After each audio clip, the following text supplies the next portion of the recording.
Jesus, there are some messed up people in this world. And apparently London hosts one of the worst. Good old classic London.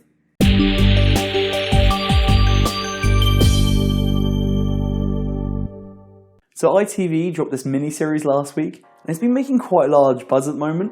And this series is called Des. It's a 3-episode drama centered around the very real events of the arrest of a man named Dennis Nielsen, who was sent to prison back in 1983 for killing quite a lot of people. And I say that in a very modest term. This guy was up. Not only was he also killing these people, he was also decapitating them and storing their body parts all around his house, putting heads in boiling pots, storing body parts under floorboards, and having these dead lifeless corpses just sitting next to him on the sofa casually. I don't really want to spoil too much of the details because I think a lot of the entertainment and the shock horror comes from finding out for the first time, so I'm going to talk about this at a very high level. But this show essentially covers the discovery of this man for the first time, finding out what his crimes were, and going forward all the way until his sentencing in court. And it's nuts. It's just nuts. It is just nuts. It's nuts.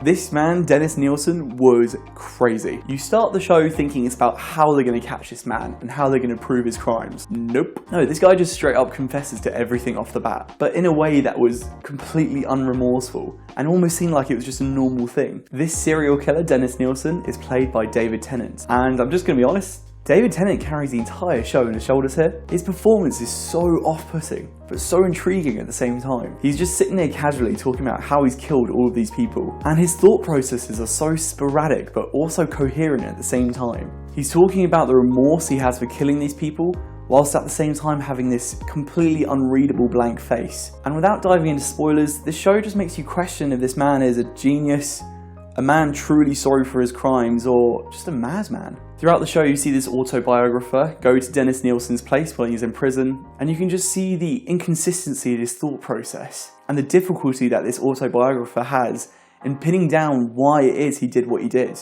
And all at the same time you notice that Dennis Nielsen is manipulating this biographer into just doing small tasks for him here and there. And it's great, I mean, in a weird way, I guess.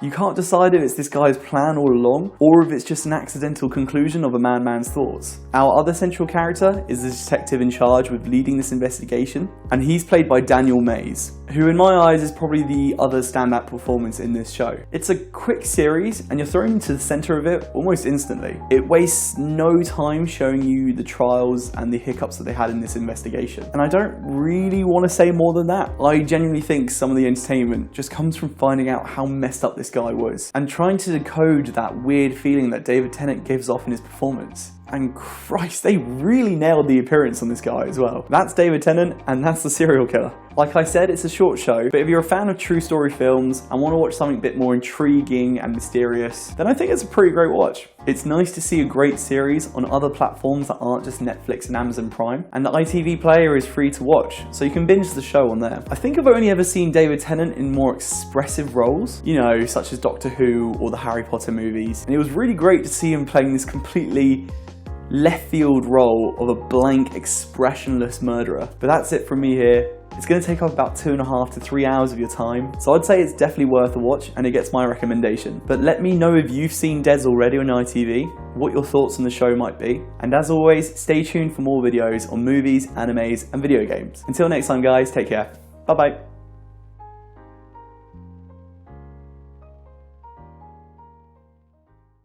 Oh my god, I can see a dog in pyjamas walking outside. That is so adorable.